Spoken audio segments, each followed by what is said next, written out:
तो ईश सर्वा गुणांचा मुळारंभारंभतो निर्गुणाचा नमो शारदा मूळचत्वार वाचा गमो पंथानंत या राघवाचा श्रीराम शुका सारिखे पूर्ण वैराग्य जाते वसिष्ठा परिज्ञानेश्वराचे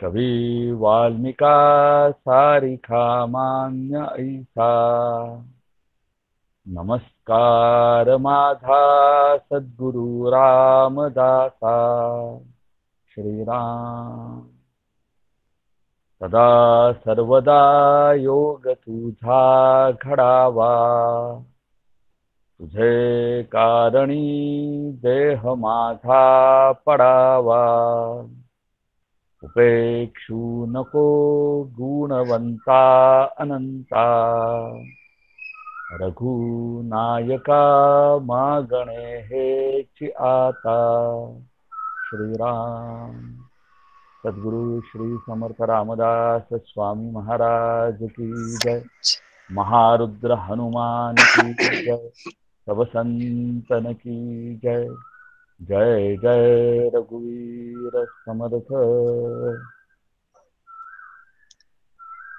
साधना विचार अभ्यास वर्गाच्या आजच्या सत्रामध्ये मी सर्वांचे स्वागत करतो. परमार्थ विज्ञान या ग्रंथाचा आपला अभ्यास चालू आहे. ज्ञान या प्रकरणाचा अभ्यास आपण करीत आहोत. मागच्या सत्रामध्ये आपण ईश्वर व ब्रह्म यामधील फरक हे समजून घेतलं आणि आत्मानुभवाची साधने याची सुरुवात केली होती. हाच भाग आपण आजच्या सत्रामध्ये पाहणार आहोत. मी सीमाताईंना विनंती करतो की त्यांनी विवेचनाला सुरुवात करावी. सीमाताई. श्रीराम.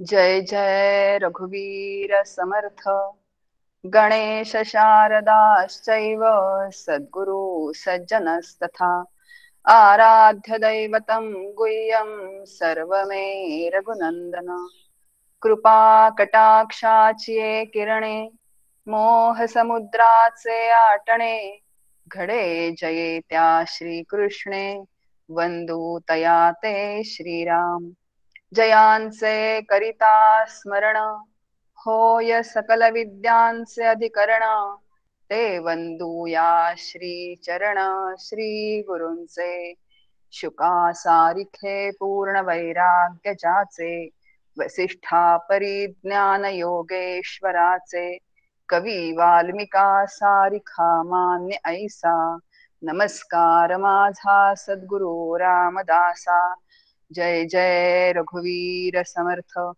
श्री समर्थांना वंदन करते.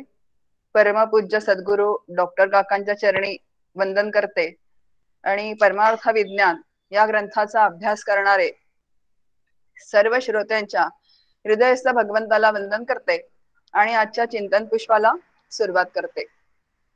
आज 16 मे रोजी आपण ईश्वर आणि ब्रह्म यामधील फरक बघितला होता.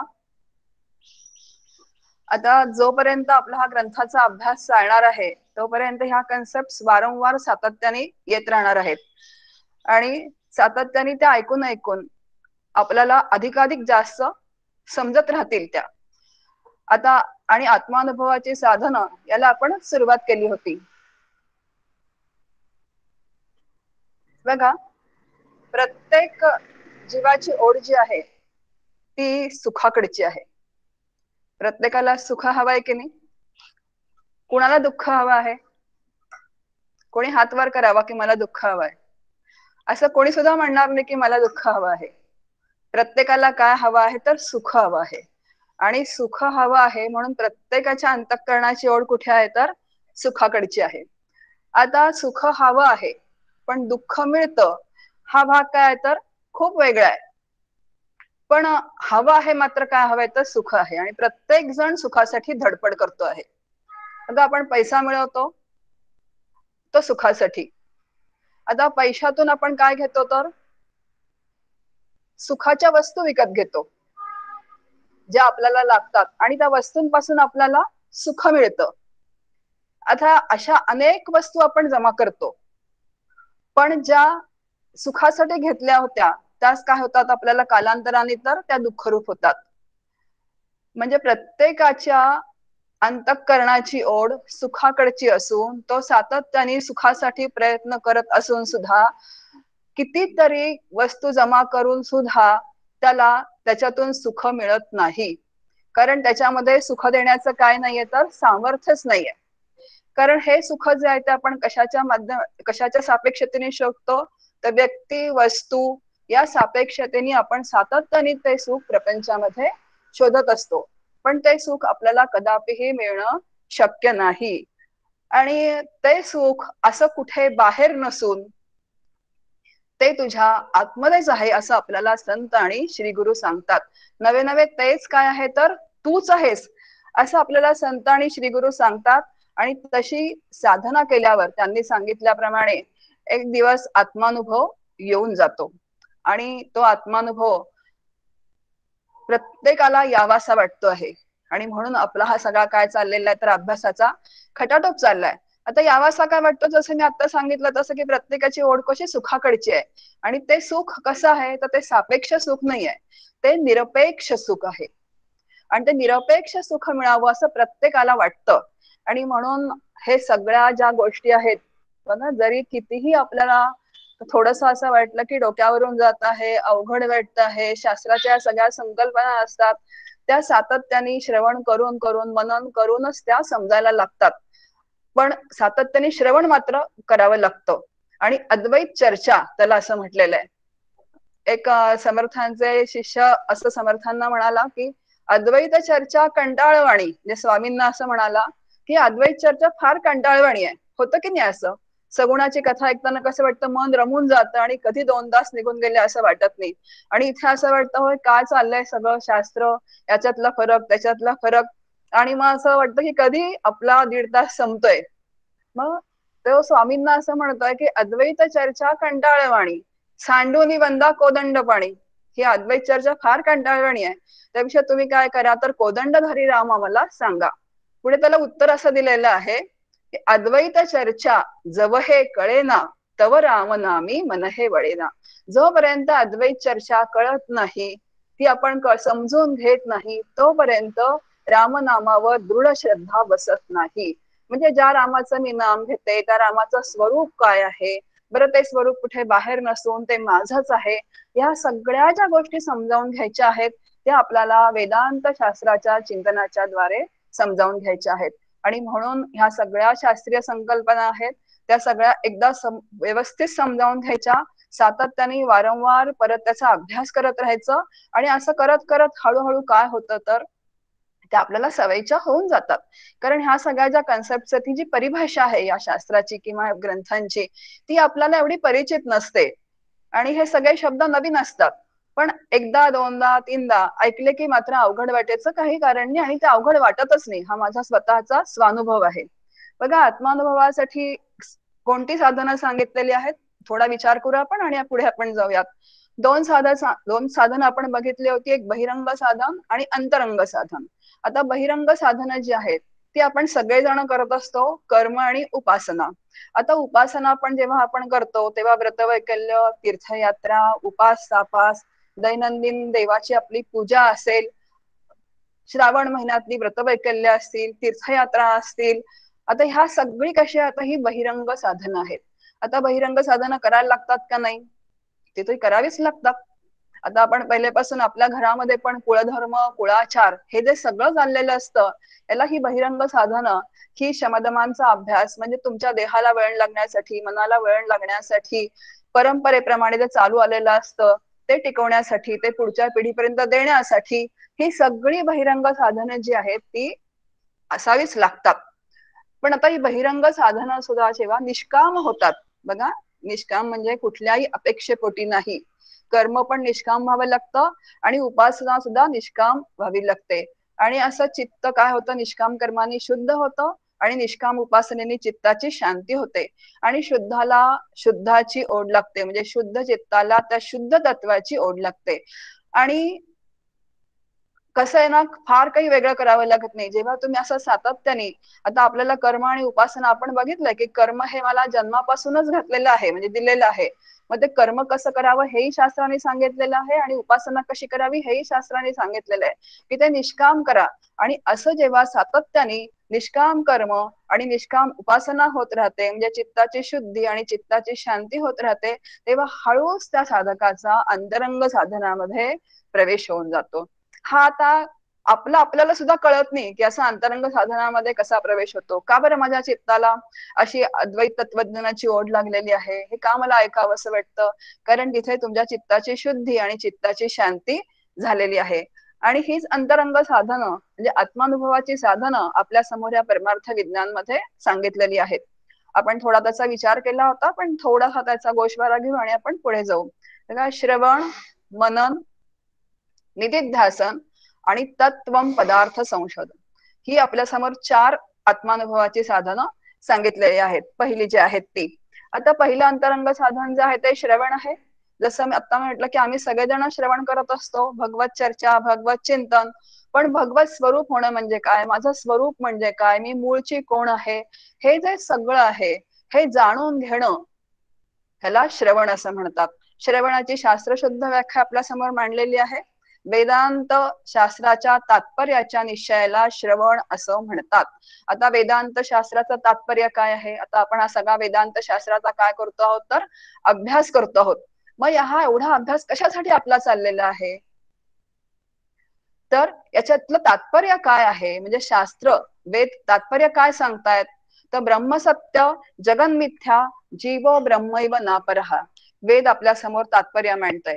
मग जोपर्यंत तात्पर्याचा बुद्धीचा निश्चय होत नाही, म्हणजे ब्रह्म सत्य आहे आणि जग मिथ्या आहे आणि ते ब्रह्म मी आहे, तोपर्यंत काय करायचं आहे तर सातत्याने श्रवण करायचंय समर्थांची ओवी. आणि ते श्रवण कसं करायचं, समर्थ आपल्या समोर म्हणतात, ऐसेही अवघेचे ऐकावे परंतु सार शोधून घ्यावे, असार ते जाणून त्यागावे, या नाव श्रवण भक्ती. बघा, श्रवण भक्तीचे 4 समास समर्थांनी आपल्या दासबोध ग्रंथामध्ये सांगितलेले आहेत.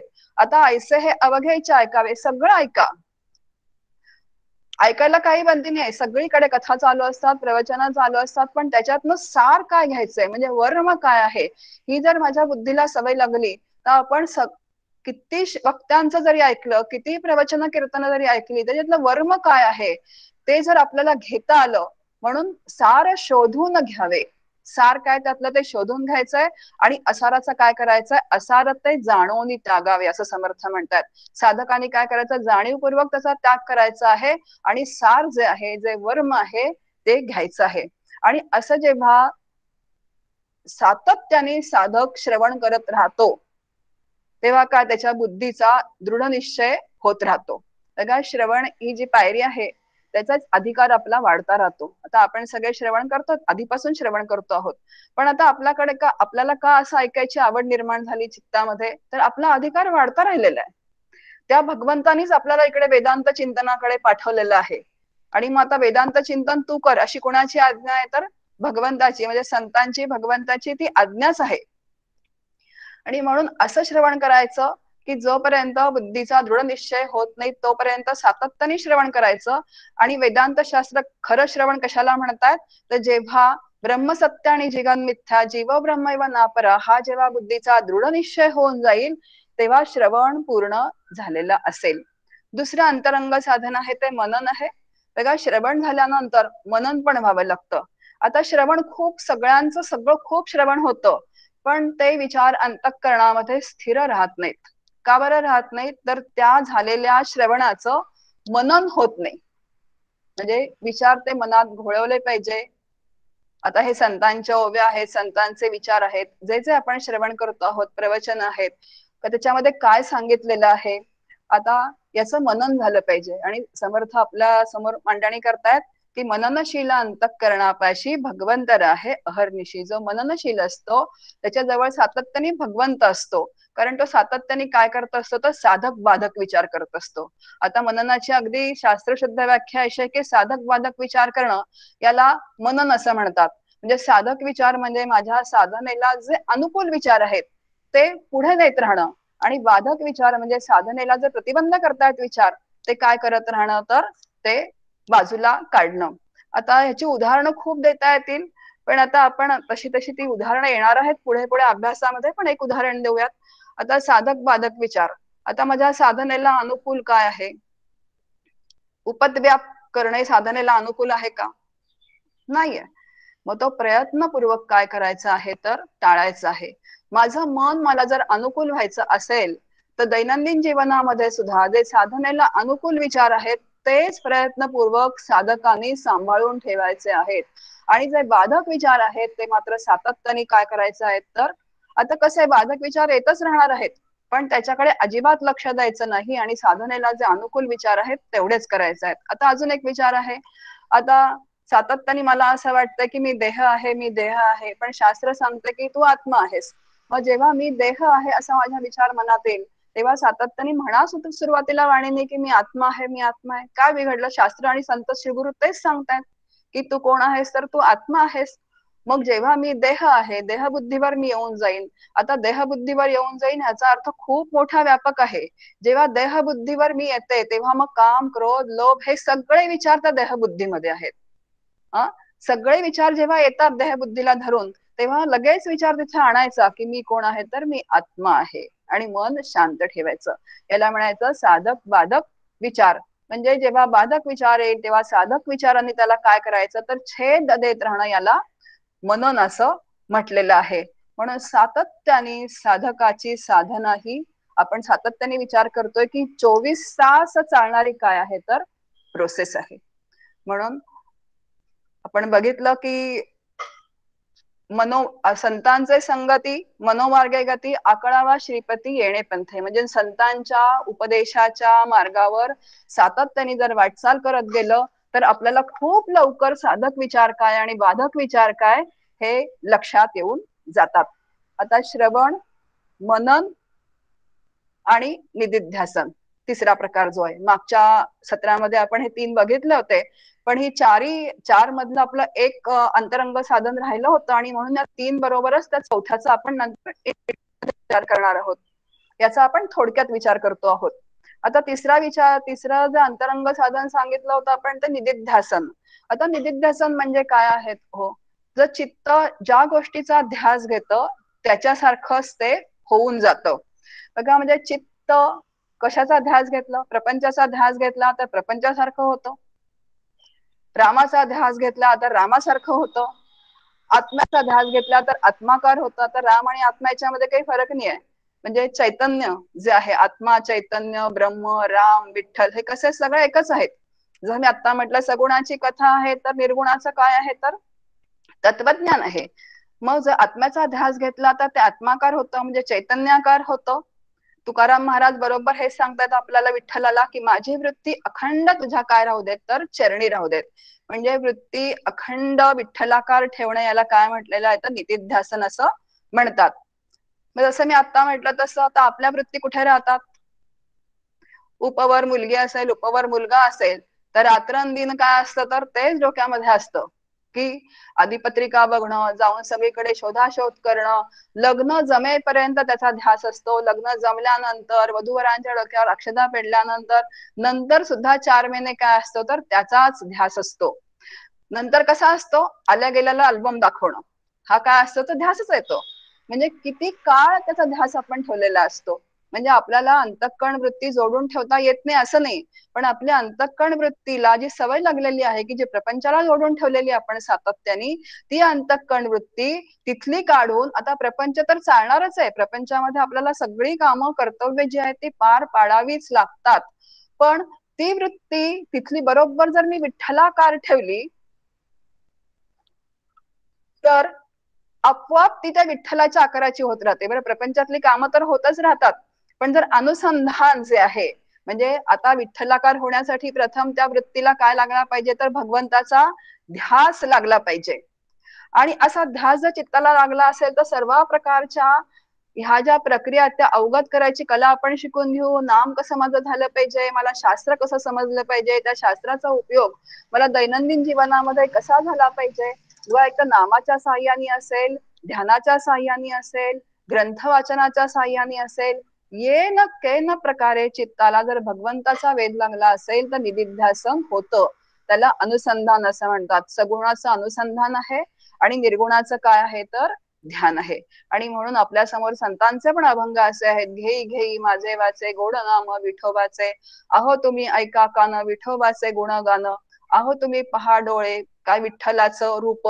म्हणजे ते असं विनवणी करतायत संत की हे सगळ्या इंद्रियांना की तुम्ही सातत्याने त्या विठ्ठलाचा काय घ्या तर ध्यास घ्या. आणि असा जेव्हा ध्यास घ्याल तेव्हा तुकोबा म्हणतात की मी त्या विठ्ठलाच्या स्वरूपाशी एकरूप होऊन जाईन. असा ध्यास सातत्याने घ्यायचा आहे. आता सातत्याने घ्यायचा आहे म्हणजे जसं मी आता म्हटलं तसं नामानुसंधान, ध्यानानुसंधान, सातत्याने त्या भगवंताशी काय तर अंतःकरण जोडून राहिलं पाहिजे. याला निदिध्यासन असं म्हटलेलं आहे. आता श्रवण, मनन आणि निदिध्यासन. बघा आपण अन्न खातो पहिल्यांदा, नंतर ते काय आलं पाहिजे तर ते खाल्लेलं अन्न पचलं पण पाहिजे आणि पचलेलं अन्न अंगी पण लागलं पाहिजे. तिन्ही गोष्टी झाल्या पाहिजे. नुसतं अन्न खाऊन चालेल का? तसं श्रवणाचं मनन झालं पाहिजे आणि मननाचं निदिध्यासन पण झालं पाहिजे. आता चौथं अंतरंग साधन आपल्या समोर जे आहे की तत्वम पदार्थ शोधन. बघा जरा शब्द खूप मोठा आहे. तत्वम पदार्थ शोधन. आता तत्वम पदार्थ म्हणजे तत्वमसी महावाक्य शोधन. त्याचं शोधन करायचं म्हणजे त्याचं चिंतन करायचं म्हणजे त्याचा अभ्यास करायचा, म्हणजे महावाक्याचं अखंड चिंतन करायचं. आता निदिध्यासन झालेलं आहे, वृत्ती आत्माकार राहण्याचा काय झालेला आहे तर त्या वृत्तीला पण एक सवय लागलेली आहे.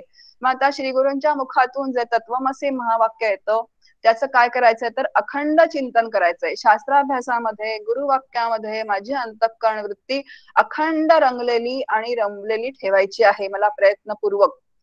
आता इथे बाहेरून काहीही उठाठेव करायची नाही. आता जोपर्यंत आम्ही बाहेरून सातत्याने उठाठेव करतोय तोपर्यंत अंतरंग साधन कदापि होणं शक्य नाही. बाहेरच्या उठाठेवी किंवा बाहेरच्या ज्या बहिरंग जे आपण विचार केला किंवा बाहेरचे कुठले विचार आहेत ते थांबवल्याशिवाय आतलं चिंतन सुरू होत नाही. आता असं का म्हटलं बरं? कारण आपल्यावरती इतका कर्ममार्गाचा आणि उपासनेचा आमच्यावरती इतका प्रभाव असतो, तो सहजच प्रभाव असतो कारण आम्ही त्याच्यामधूनच पुढे आलेलो असतो. त्याला कृतिशील परमार्थ असं म्हटलेलं आहे. आणि इतका कृतिशील परमार्थ आम्ही करत असतो, काहीतरी करणं काहीतरी करायला पाहिजे, त्याशिवाय आम्हाला काहीतरी परमार्थ मार्गामध्ये केल्यासारखं वाटत नाही.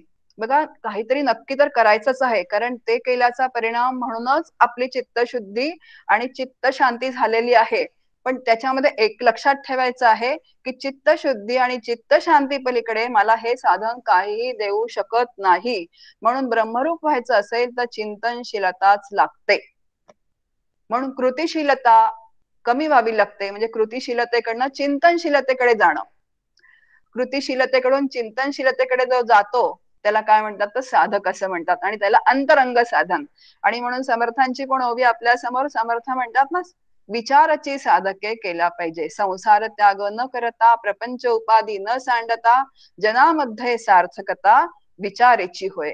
म्हणून एक अशी स्टेज आहे तिथे साधकांनी विचारच करावा लागतो शास्त्राचा, गुरुवाक्याचा. आता मग आता महावाक्याचं चिंतनच करावं लागतं. इथे म्हटलं ना तत्वम पदार्थ शोधन.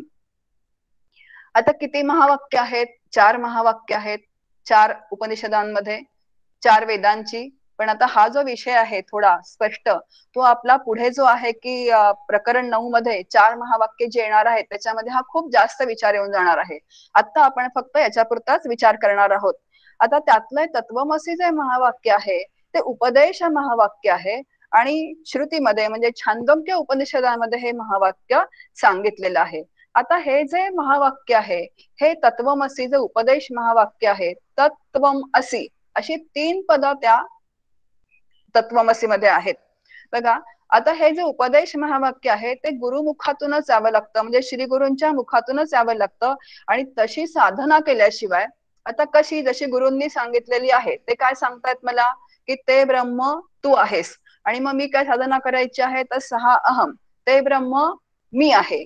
अशी साधना केल्याशिवाय मला त्या वाक्याचा अनुभव येणार नाही. बघा इथे तत्वम पदार्थ शोधन आहे. आता तत्वम असी मध्ये 3 पद आहेत. तत्वम असी, मग आता याचा वाच्यार्थ काय, याचा लक्षार्थ काय?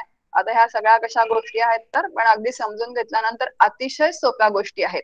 आता बघा इथे आपण जीव आणि ईश्वर यामधला फरक बघितला होता. आता तत्वम असी हे वाक्य आपल्या समोर आहे. आता त्वम पदवाच्य जो आहे तो जीव आहे, तत्पदवाच्य जो आहे तो ईश्वर आहे, आणि असी म्हणजे आहेस. मला श्री गुरु काय सांगतायत, तो जीव ईश्वर आहे.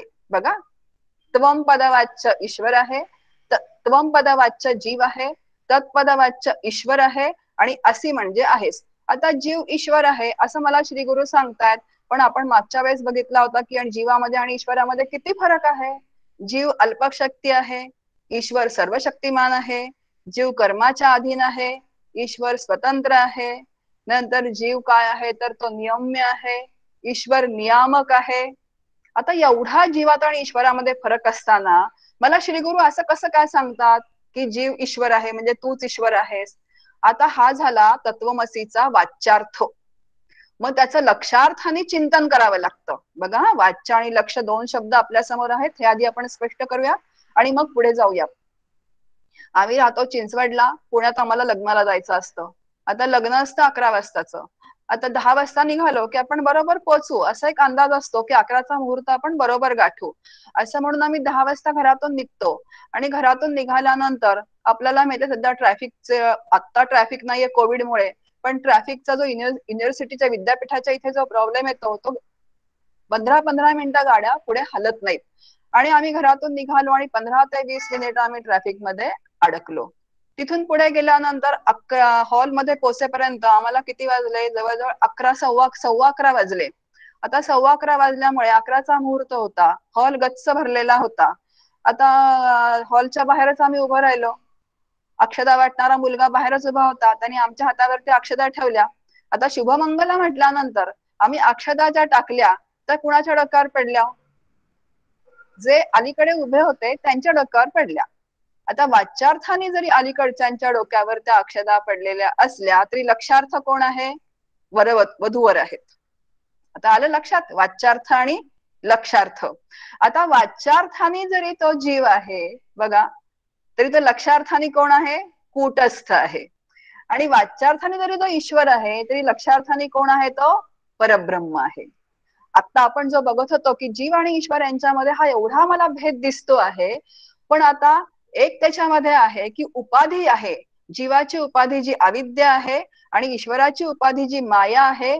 या उपाधींचा निराश झाला की जो जीव आहे तोच कोण आहे तर ईश्वर आहे आणि तोच परब्रह्म आहे. जीवाची उपाधी अविद्या गेली की तोच आत्मा आहे, ईश्वराची उपाधी माया गेली की तोच ब्रह्म आहे. आणि ब्रह्म आणि आत्मा निरुपाधिक आहेत, ते एकाच गोत्रामधले आहेत.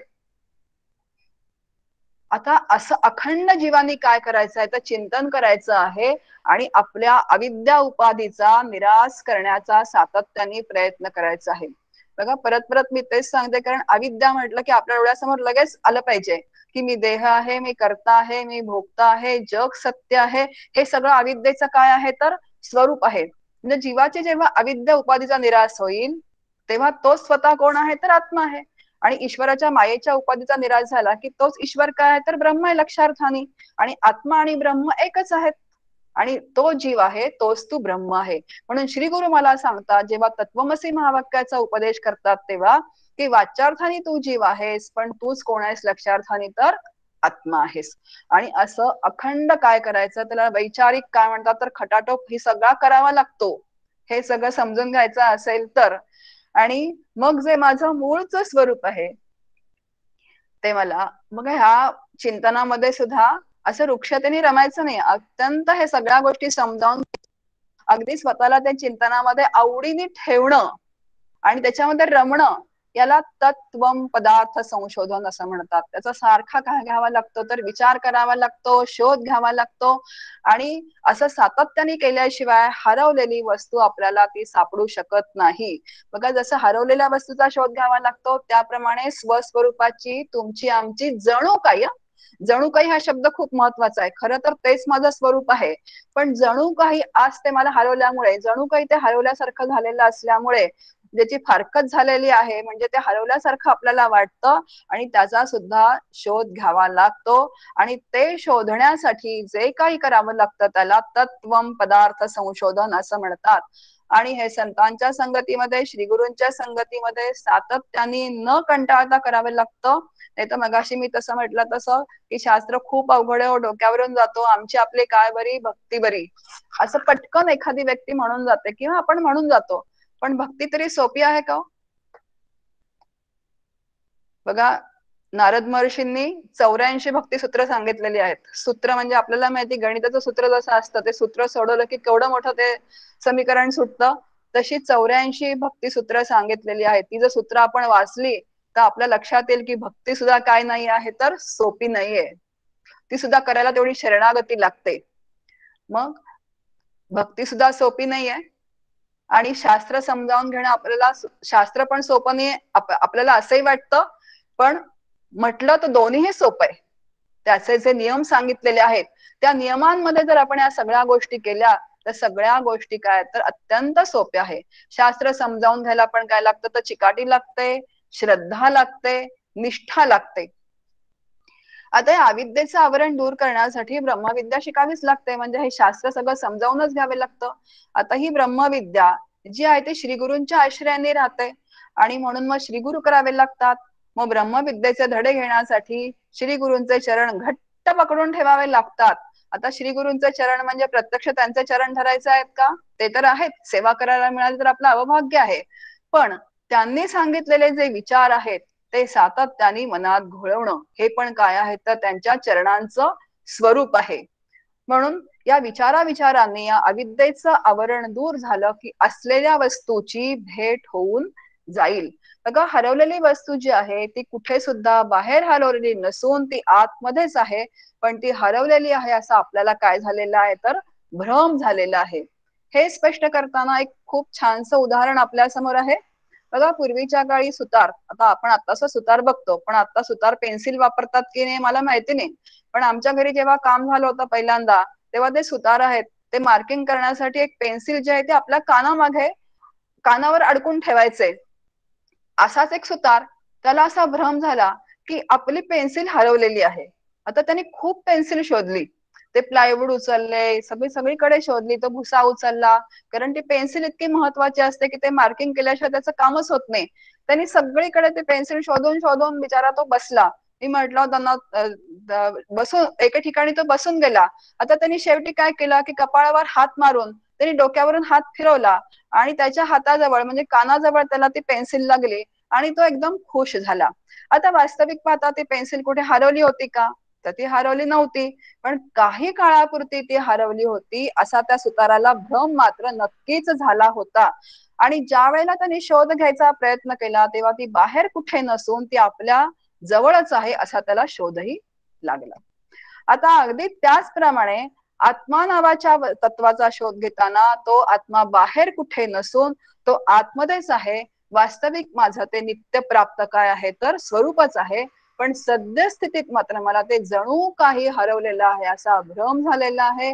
आणि हा भ्रम जितक्या लवकरात लवकर जाईल तितकी मला नित्य प्राप्ताची प्राप्ती होऊन जाईल आणि माझ्या बुद्धीला मीच ब्रह्म आहे असा बोध होऊन जाईल. बघा, वस्तू म्हणजे ब्रह्म, वस्तू तिथल्या तिथेच आहे, मग ती का सापडत नाहीये तर तिच्यावरती अविद्येचं आवरण आहे.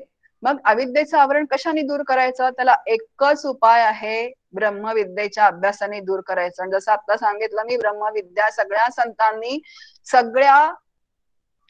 संतांनी आपल्या ग्रंथांमधून सांगून ठेवलेली आहे.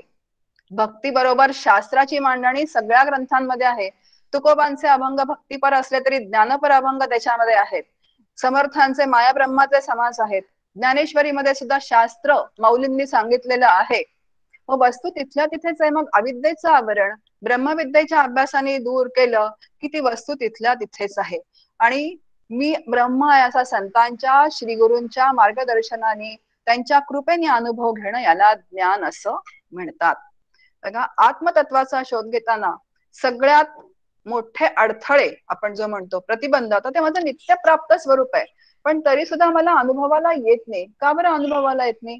कारण त्याच्यामध्ये अनेक प्रतिबंध आहेत, अनेक अडथळे आहेत. मग ते कुठले येतात? तर माझ्या बुद्धीमध्येच ते काय झालेले आहेत, तर भ्रम झालेले आहेत. माझ्या बुद्धीमध्येच अनेक शंका आहेत आणि तेच ज्ञानमार्गातले अडथळे आहेत.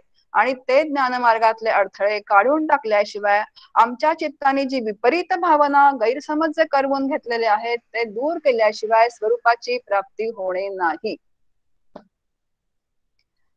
आणि म्हणून एवढी सगळी वैचारिक खटपट आपल्याला करावी लागते.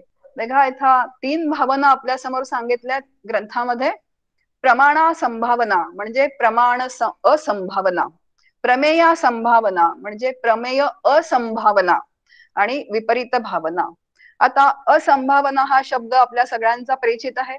एखादी गोष्ट आपण म्हणतो होणे अशक्य आहे, म्हणजे असं जेव्हा आपण म्हणतो तेव्हा ती गोष्ट होणं कशी आहे, तर असंभव आहे, म्हणजे ती शक्यच नाहीये. अगदी तसंच आम्हाला आत्मज्ञान होणे असंभव आहे असं आम्हाला वाटतं. कशामुळे? तर तुम्ही आम्ही केलेल्या चुकीच्या विचारांमुळे, चुकीच्या कल्पनांमुळे. आता इथे भावना हा शब्द वापरलाय, ते तुम्ही आम्ही केलेल्या चुकीच्या भावनांमुळे म्हणजे चुकीच्या कल्पनांमुळे आम्हाला असं वाटतं की आम्हाला आत्मज्ञान होणारच नाही. आता हा असंभावना दोष जो आहे तो बुद्धीला, चित्ताला, मनाला चिकटून बसलेला आहे. आणि जोपर्यंत तो असंभावना दोष आम्ही विचारांनी घालवत नाही तोपर्यंत आत्म्याचा बोध होणं अशक्य आहे. पण हे दोष दोष घालवता क्षणी जे काही होणार आहे ते मात्र संभव आहे, म्हणजे माझ्या स्वरूपाची मला प्राप्ती होऊन जाणार आहे. पण त्यासाठी एवढे कष्ट मात्र आपल्याला घ्यावे लागणार आहे. शारीरिक कष्ट काही नाही आहेत, हे जे कष्ट आहेत ते बुद्धीला काय तर कष्ट आहेत.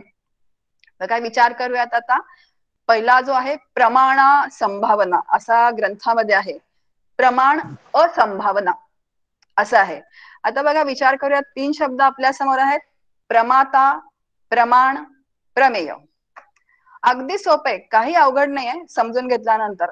आता प्रमाता म्हणजे जीवात्मा, प्रमाण डोळा, आणि प्रमेय म्हणजे जे जाणायचं आहे ते. बघा प्रमाता मी आहे म्हणजे जीव, आपण सगळेजण आहोत. आता प्रमाण काय आहे, तर ज्ञानेंद्रिय जी आहेत आपली, म्हणजे कान, नाक, डोळा, जीवा, याला आपण प्रमाण म्हणतो. हे जे प्रमाण आहे, आता ह्या प्रमाणाने मला काय जाणायचं आहे, तर माझ्या समोर हा जो मोबाईल आहे हे प्रमेय आहे. जे जाणायचं असतं, जी वस्तू जाणायची असते तिला प्रमेय असं म्हणतात. म्हणजे आता बघा एक वाक्य तयार करते, प्रमात्याला प्रमाणाच्या द्वारे प्रमेयाचं ज्ञान होतो. आता बघा परत सांगते, प्रमाता म्हणजे प्रमाता जीवाला प्रमाण डोळ्याच्या माध्यमातून प्रमेयाचं म्हणजे मोबाईलचं ज्ञान होतं. आता डोळा हे प्रमाण आहे याच्यामध्ये जे आहे ते. आता बघा अगदी तसंच आपल्याला इकडून कुठे जायचं आहे, पुढे जायचं आहे. आता अगदी तसंच आहे की आम्हाला या सगळ्या अभ्यासातून काय जाणायचं आहे, तर शास्त्रीय भाषेमध्ये आपण त्याला प्रमेय म्हणजे ज्ञेय, जे जाणायचं आहे. तर काय जाणायचं आहे, तर जीव आणि ब्रह्म यांचं ऐक्य आपल्याला जाणायचं आहे. ते काय आहे, तर प्रमेय आहे. जसं मी आता सांगितलं की मला मोबाईल जाणायचा आहे, तसं इथे जे प्रमेय आहे ते मला जीवब्रह्मक्य जाणायचं आहे. मग जीवब्रह्मक्य जाणण्यासाठी प्रमाण काय आहे, जसं मोबाईलचं रूप जाणण्यासाठी प्रमाण डोळा आहे, तसं जीवब्रह्मक्य जाणण्यासाठी म्हणजे जीवच ब्रह्मरूप आहे जाणण्यासाठी प्रमाण काय आहे, तर वेदांत शास्त्र हे प्रमाण आहे. आणि जाणणारा कोण आहे, तर म्हणजे प्रमाता कोण आहे, तर जीव जो आहे तो हा प्रमाता आहे. म्हणजे जीवाला जीवब्रह्मक्य जाणण्यासाठी वेदांत शास्त्र हे प्रमाण आहे. आता प्रमाता म्हणजे जीव. आता जीवाला भ्रम, आता काय झालेले आहेत, मी देह आहे, मी मन आहे, मी प्राण आहे, हे काय झालेले आहेत, तर प्रमात्याच्या म्हणजे जीवाच्या चित्ताला झालेले भ्रम आहेत. पण या भ्रमातून सुटण्याची मात्र आपल्या काय लागलेली आहे, तर तीव्र इच्छा लागलेली आहे, जिज्ञासा निर्माण झालेली आहे. म्हणून त्याला काय म्हटलेलं आहे, तर तीव्र मुमुक्षु असं म्हटलंय. आणि असा तीव्र मुमुक्षु जो आहे तो विचारांच्या साहाय्याने ब्रह्म जाणण्यासाठी निघालेला आहे. आणि त्याला प्रमाण काय आहे, तर वेदांचं प्रमाण आहे, म्हणजे वेदांवरची श्रद्धा. बघा, असंभव म्हणजे संभव नसलेलं, म्हणजे अशक्य वाटणारं, म्हणजे वेदांच्या प्रामाण्याविषयी, त्यांच्या निर्दोषत्वाविषयी जी शंका आहे तीच प्रमाणाची असंभावना, म्हणजे प्रमाणा संभावना दोष. आता वेद हे काय आहेत तर प्रमाण आहेत. पण या वेदांविषयी तुमचा आमचा काय गैरसमज झालेला आहे की वेद हे त्रिकांडात्मक आहेत. बघा, वेद हे त्रिकांडात्मक आहेतच आहेत. आता वेदांनी एक कर्मकांड आहे, उपासना कांड आहे आणि ज्ञानकांड, या तीनही कांडांचं वेदांनी प्रतिपादन केलेलं आहे. पण काय झालंय आपलं की जसं मी आता म्हटलं ना की कर्म आणि उपासना यांचे संस्कार आमच्यावर इतके भरपूर असतात, म्हणजे इतके भरपूर झालेले असतात की या कर्म आणि उपासनेमध्येच आम्ही इतके बुडून गेलेलो असतो की आपल्याला तिथून ज्ञानकांडाकडे जायचं आहे याचा आपल्याला काय पडतो तर विसर पडतो. आता ज्ञानकांड हे वेदांचं अंतिम कांड आहे. बघा, त्याला अंतिम कांड असल्यामुळे त्याला वेदांत असं म्हणतात. म्हणून वेदांत शास्त्र, ज्ञानकांडाला काय म्हणतात वेदांत, जे वेदांत शास्त्र समजावून घेणं.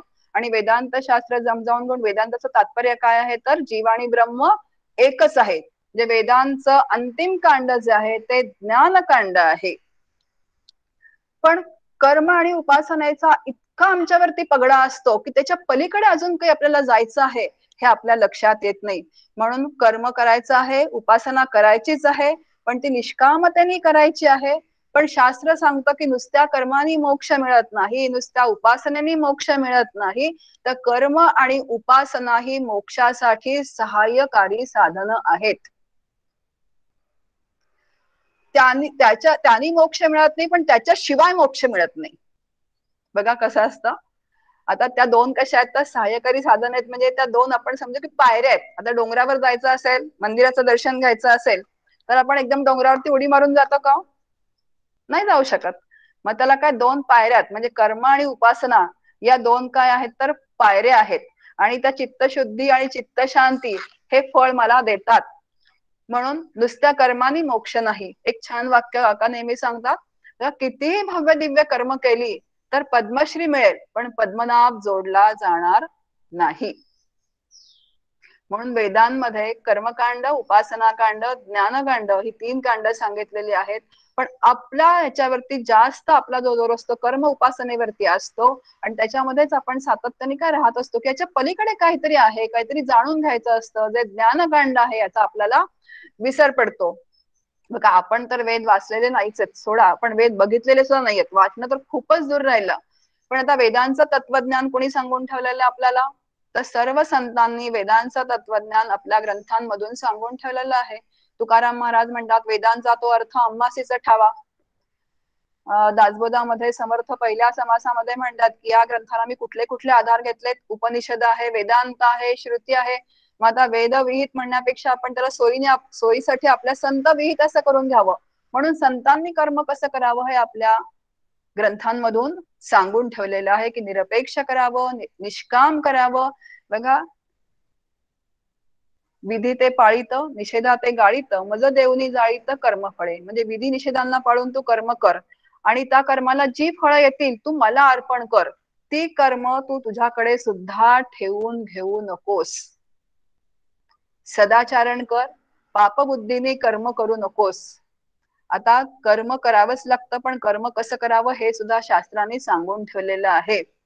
बघा, आता कर्म आणि उपासना पण आपली कशी चालते तर सगळी जी आपली उपासना आहे ती द्वैतातून चालते की देव मी आणि देव माझ्यापासून वेगळा आहे, मी देवाहून वेगळा आहे.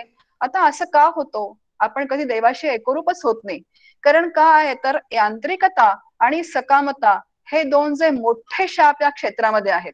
बघा, यांत्रिकता म्हणजे ठरलेली गोष्ट ठरलेल्या वेळी ठरलेल्या पद्धतीने करणं, आणि आम्ही असं सतत गेले कित्येक वर्ष करत आलेलो आहोत. 13 माळा सकाळी, 13 माळा दुपारी, 13 माळा संध्याकाळी, सगळ्या ज्या गोष्टी त्या ठरलेल्या गोष्टी ठरलेल्या वेळी ठराविक वेळी करतो. आता कित्येक वर्ष करत आलेलो आहोत आणि ह्याचा आम्हाला अभिमान सुद्धा होतो. काय होतो? तुम्हाला काय वाटलं? आम्ही 25 वर्ष करतोय. आता आम्हाला काय वाटणार बाबा, तू जे करतोयस त्याचं पुण्य तुला मिळणार आहे, सगळं तुलाच मिळणार आहे, मला वाटण्याचा संबंधच काय? आम्ही एकादशा करतो, पण एक सुद्धा एकादशी आमची कधीही चुकली नाही. आता कोणाला सांगण्याचा विषय का? याला म्हणतात जे आपण करतो त्याला इतकी यांत्रिकता आलेली असते, म्हणजे साधक इतका पटकन बहिर्मुख होऊन जातो की आम्ही इतकी पारायण करतो, पारायण म्हणजे तोंडात पाणी सुद्धा घालत नाही. तुम्हाला काय वाटलं तर आम्हाला काय वाटणार, हे सगळं चाललंय कुणासाठी, तर हे आपल्या स्वतःसाठीच चाललेलं आहे. आणि हे वर्म कधीही लक्षात येत नाही आणि ही यांत्रिकतेने साधना केलेली कधीही कामाला येत नाही. आणि उपासनेतून जीवब्रह्मक्य जे व्हायला पाहिजे ते होत नाही. आता दुसरा एक शाप आहे सकामतेचा. हे पाहिजे ते पाहिजे, एवढं पाहिजे तेवढं पाहिजे, असं पाहिजे तसं पाहिजे. आणि यातून एक वाक्य तयार होतं की देवा मी तुझं इतकं करतं तरी काय होतं, तर आता देवाचं मी काय करते, देवच माझं जे काही करायचं ते करत असतो. पण आपण अशी वाक्य सर्रास बोलतो. याचा अर्थ काय होतो की जेव्हा मी असं म्हणते की देवा मी तुझं इतकं करते की जितक्या प्रमाणात मी देवाचं करते तितक्या प्रमाणात देवानी मला दिलं पाहिजे, आणि असं जेव्हा होत नाही तेव्हा किंचित मला देवाचा राग सुद्धा येऊन जातो. म्हणून संतांनी ग्रंथांमध्ये उपासना कर्म कसं करावं, उपासना कशी करावी, म्हणजे आता वेदांमध्ये आपण जे प्रमाण म्हणतोय वेदांचं की सगळं सांगून ठेवलेलं आहे बघा. कर्म उपासनेचा अजिबात त्याग करायचा नाहीये.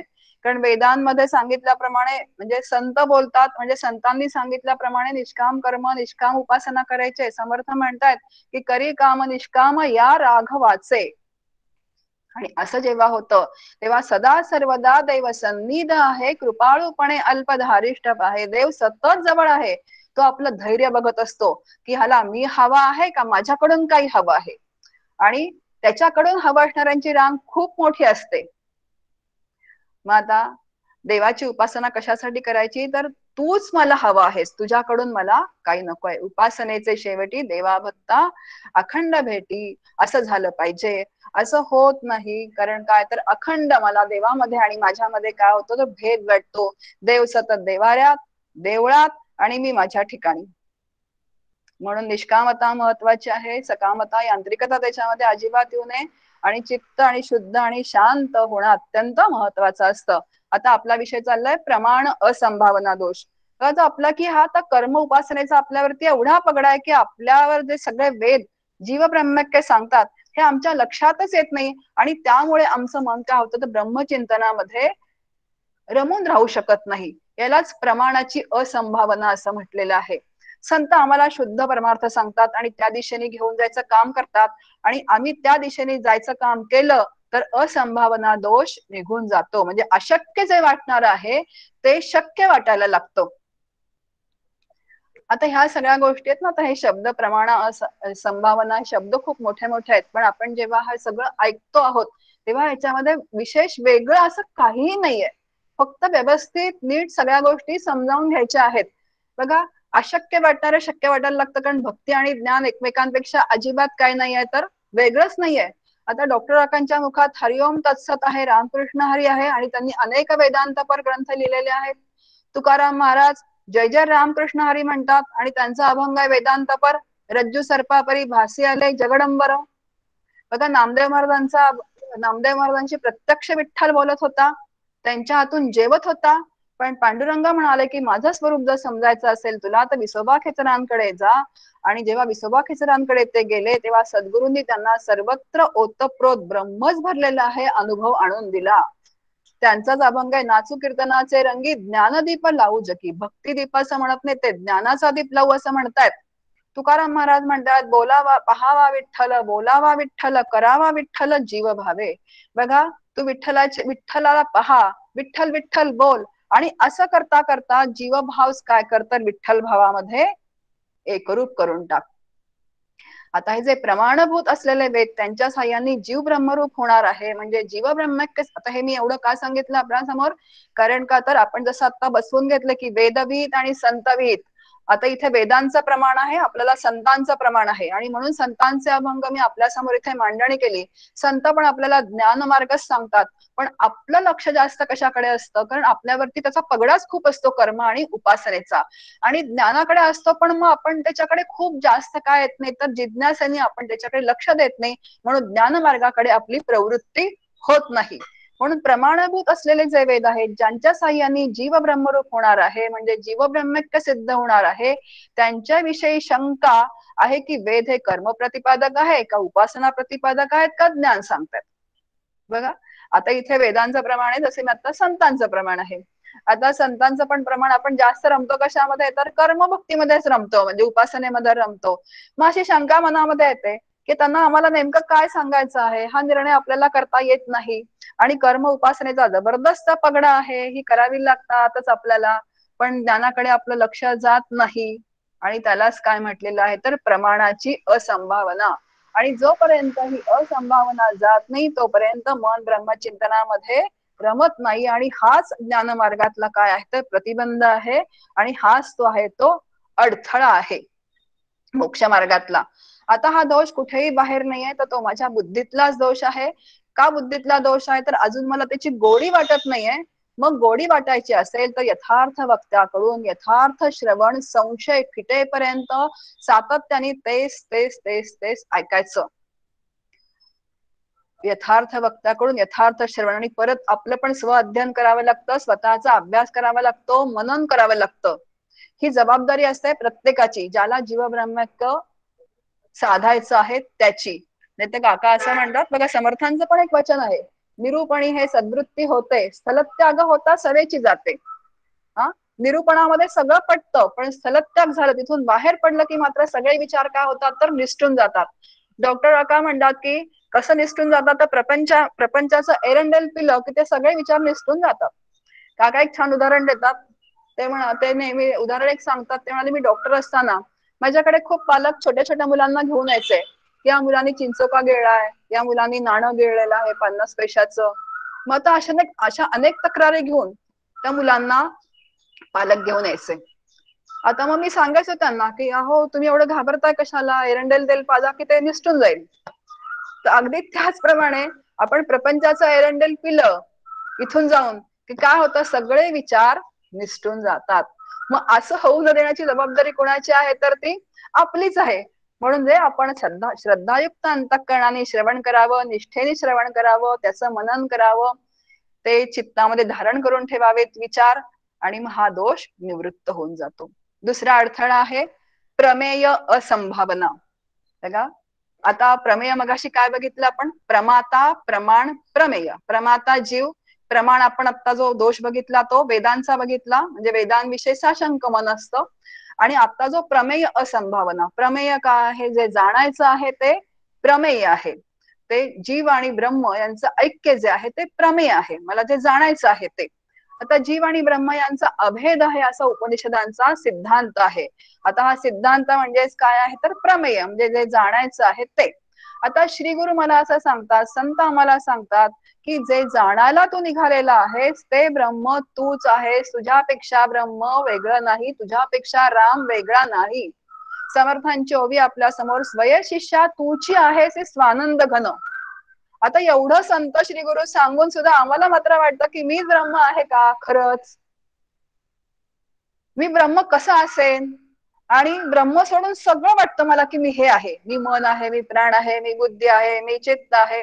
बरं असं का वाटतं बरं, तर अनेक जन्मांची जी चुकीची समजूत आपली बसून गेलेली आहे, ती गैरसमजूत इतकी दृढ झालेली आहे की त्या शास्त्रांनी आणि श्रीगुरूंनी कितीही आम्हाला समजावून सांगितलं की तूच ब्रह्मरूप आहेस, आनंद रूप आहेस, तरी हे पटत नाही. यालाच प्रमेय असंभावना असं म्हटलेलं आहे. आणि त्यामुळे चित्त आत्माकार राहत नाही. आता का बरं राहत नाही, तर आता जो दोष बघितला आपण, प्रमाण संभावना दोष सांगितला, त्या दोषामुळे चित्त ज्ञानमार्गाकडे वळतच नाही आपलं. जोपर्यंत ज्ञानमार्गाकडे चित्त वळत नाही, चिंतन करत नाही, तोपर्यंत ते आत्माकार राहत नाही. बघा, श्री गुरु आणि संत मला सांगतात की अरे तू देहा एवढा नाही आहेस, तू कसा आहेस तर देह निरपेक्ष आहे. पण मला वाटतं का मी देह निरपेक्ष आहे, मला तर मी देहा एवढीच वाटते, मी देहा एवढाच वाटतो की देह आहे म्हणून मी आहे, देह गेला की मी जाणार. तुकोबांचा अभंग आपल्या समोर, संकोचुनी काय झालासी लहान, घेई आपोषण ब्रह्मांडाचे. तू संकोचून एवढा का लहान झालायस, ब्रह्मांडाचा आपोषणी घेण्या इतका तू व्यापक आहेस, आणि तू मात्र पळीपळीने पाणी पितोयस, केशवाय नमः नारायणाय नमः.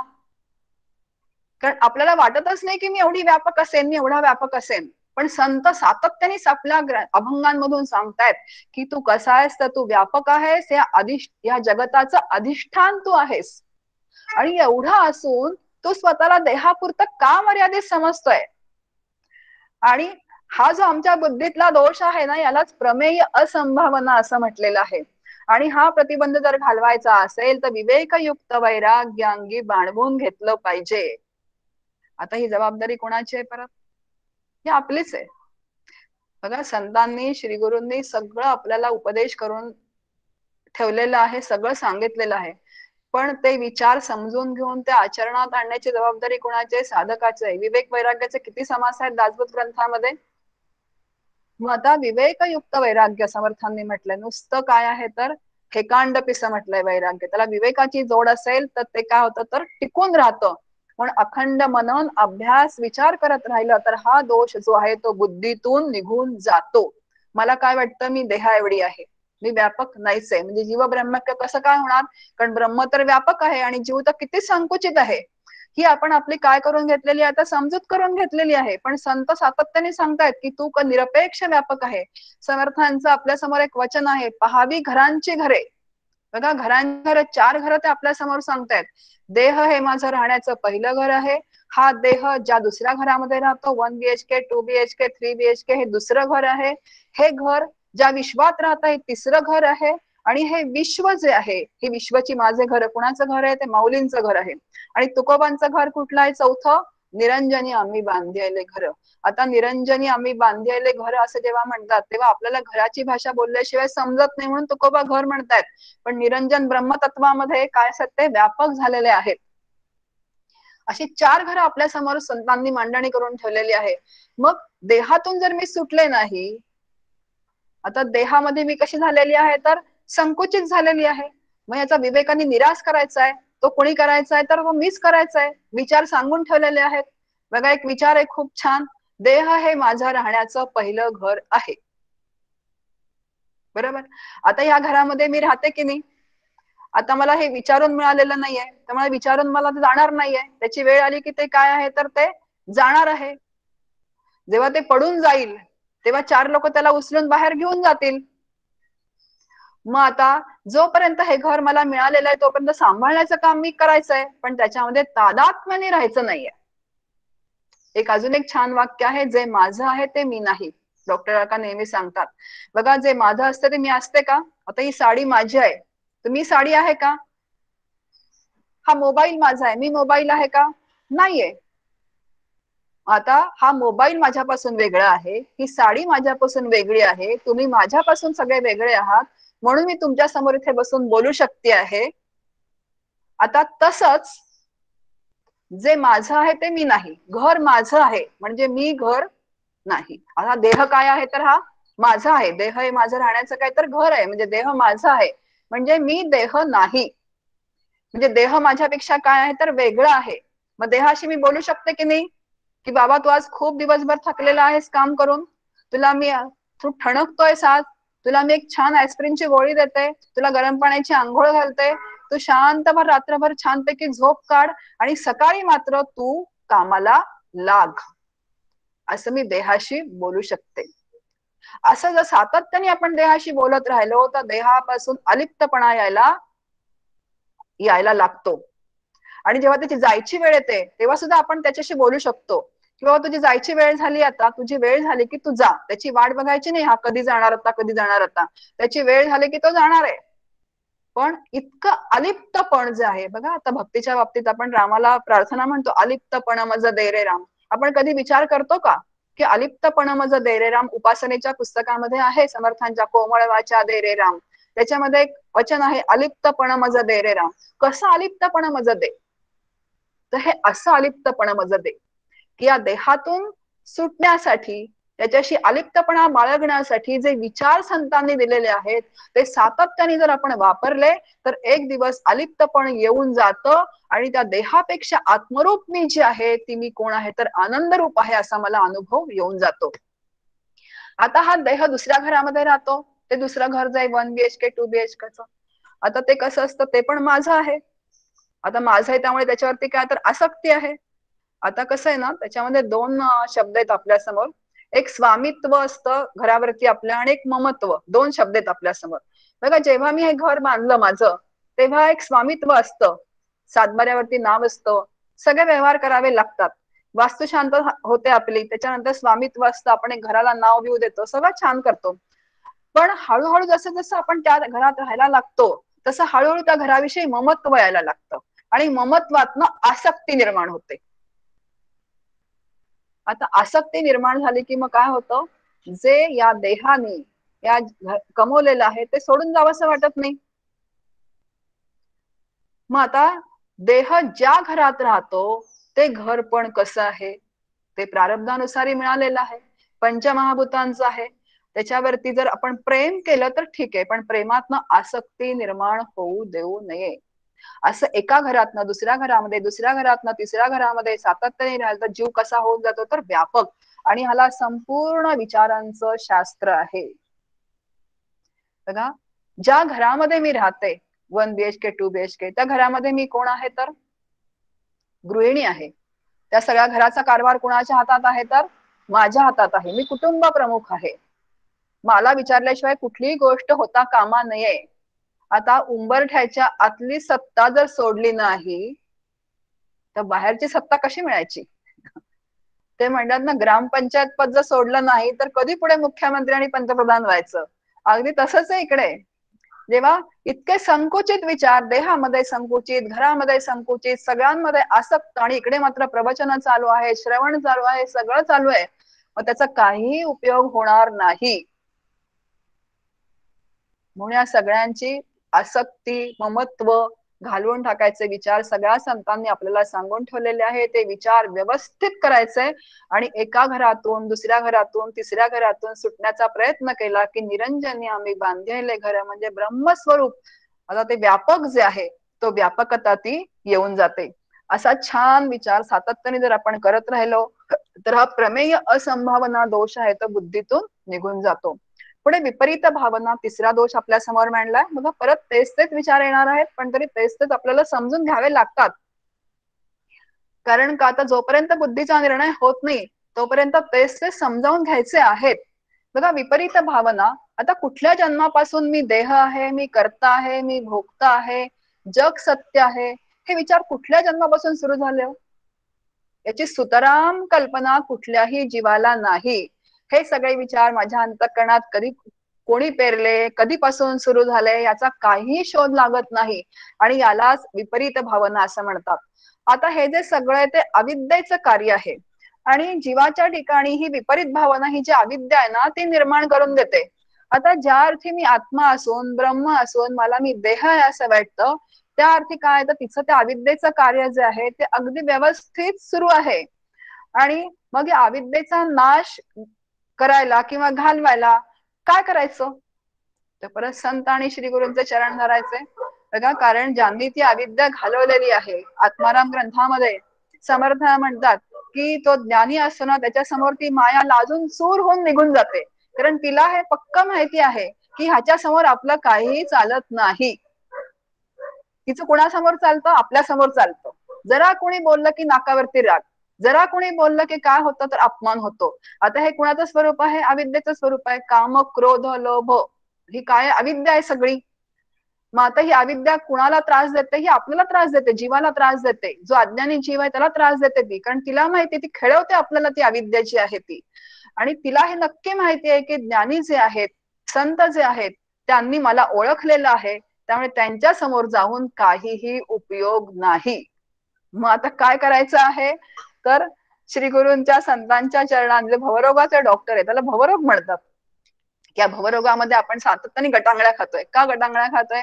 ज्या इच्छा आहेत, कामना आहेत, विषय वासना आहेत, हे सगळं अविद्येचं जे स्वरूप आहे, या राहिल्यामुळे आपण सातत्याने जन्माला येतो. याला भवरोग असं म्हटलंय. मग भवरोगाचे जे डॉक्टर आहेत, संत आहेत, श्रीगुरु आहेत, त्यांच्याकडे जायचं आणि त्यांचे चरण घट्ट धरायचे. बघा, आता ही विपरीत भावना कशामुळे निर्माण होते तर एकाचा, आता ग्रंथामध्ये हा विचार आलेला आहे, एकाचा दुसऱ्यावरती अध्यास होतो, म्हणून ही विपरीत भावना निर्माण झालेली आहे. एक खूप छान दृष्टांत आहे आपल्या समोर. बघा, आपण रेल्वेने गेलेलो असं सगळेजण जातो, म्हणजे तर मी रेल्वेमध्ये आपण रेल्वेमध्ये बसलेलो असतो आणि शेजारी एक दुसरी रेल्वे उभी असते आपल्या, आणि ती रेल्वे चटकन काय होते तर हलते, आणि आपल्याला असं वाटतं की माझीच ट्रेन हल्ली का काय. आता खरं असं आहे की आपली ट्रेन हलत नाही, पण शेजारची ट्रेन जी असते ती हल्ली म्हणजे निघाली की आपली ट्रेन हल्ल्यासारखी वाटते. म्हणजे शेजारच्या ट्रेनचा अध्यास मी बसलेल्या ट्रेनवर होतो. अगदी त्याचप्रमाणे देह आणि आत्मा इतके जवळ आहेत की देहाचे धर्म आत्म्यावर आरोपित होतात आणि आत्म्याचे धर्म देहावरती आरोपित होतात. बघा, आत्मा असून दिसत नाही आणि देह मात्र नसून अनुभवाला येतो.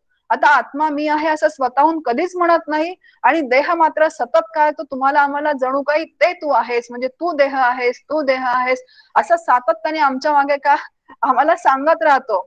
याचाच अर्थ की म्हणजे सद्रूप चिद्रूप आनंद रूप जो आत्मा आहे त्याच्यावरती हा दुःखरूप देहाचा काय गेलाय तर आरोप केला गेला आहे. म्हणजे आत्मा असून नसल्यासारखा वाटतो, तर देहच फक्त आहे असं वाटतं. म्हणजे एकमेकांवरती अध्यास होतो, आणि म्हणून देह आहे म्हणून मी आहे, देह गेला की मी जाणार असं वाटतं. त्याला काय म्हटलेलं आहे तर विपरीत भावना म्हटलंय. आता आत्मा चालतो का उपाधी चालते हो? बघा, आत्मा तर सर्वत्र घनदाट भरलेला आहे, त्याला चालायलाही कुठे जागा नाही, हालायलाही कुठे जागा नाही.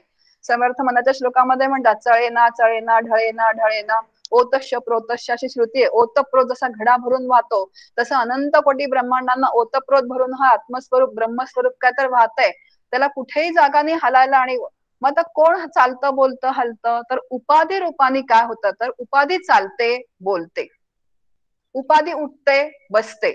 एक दृष्टांत सांगते म्हणजे लक्षात येईल. बघा, नदी आहे, नदीच्या एका तीरावरून घट दुसऱ्या तीरावरती पाण्याखालून नेलाय, पाण्याखालून या तीरावरून त्या तीरावरती नेलाय. आता घट गेला का पाणी गेलं?